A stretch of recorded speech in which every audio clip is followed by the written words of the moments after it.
the receivers out there getting paid, like Devontae Adams, like Tyreek Hill, like Stephon Diggs.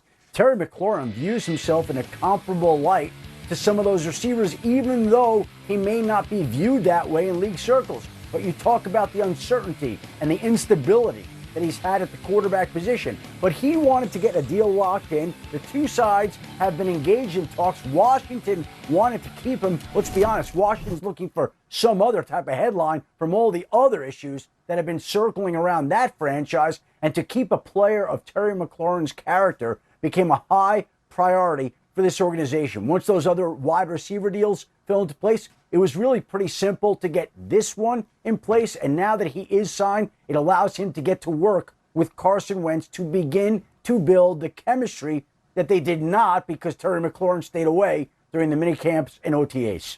Yeah, you mentioned all those quarterbacks and said 8 of them since 2019. Sam, it's Carson Wentz now, and Wentz has played for 3 teams in 3 years, but has he ever played with a guy like Terry McLaurin?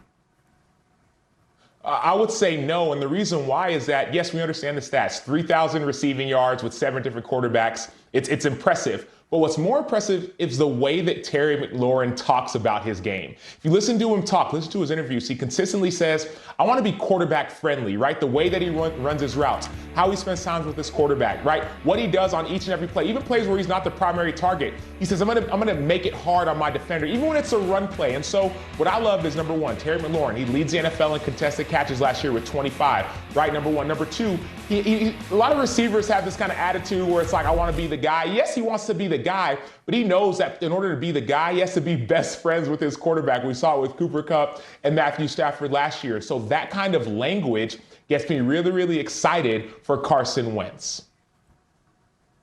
Yeah, and I would agree with that, Sam, and note that McLaurin's production, as impressive as it's been, has also been depressed by not only his quarterback play, but the fact that defenses have been able to zero in on him as a primary target since coming into the NFL. Now he's part of I think what could potentially be a very good group of wide receivers. You talk about wide receivers being quarterback friendly. Put on Jahan Dotson, who they drafted this year in the first round, his college tape, in which he reels in all sorts of frankly terrible throws. So you combine that with Curtis Samuel, who can stretch the field and also is useful behind the line of scrimmage as a misdirection weapon. And suddenly you have what I believe is sneakily one of the better skill groups in the league, coupled with, of course, Antonio Gibson, J.D. McKissick, and a very good offensive line. And then all of a sudden, it seems to me, the variable here is the quarterback. Carson Wentz is once again being put in a very good situation. And if this offense struggles, I think more likely than not, it's going to be because of his play. So many weapons for him this year. We'll see what he is able to do with them. He was 4th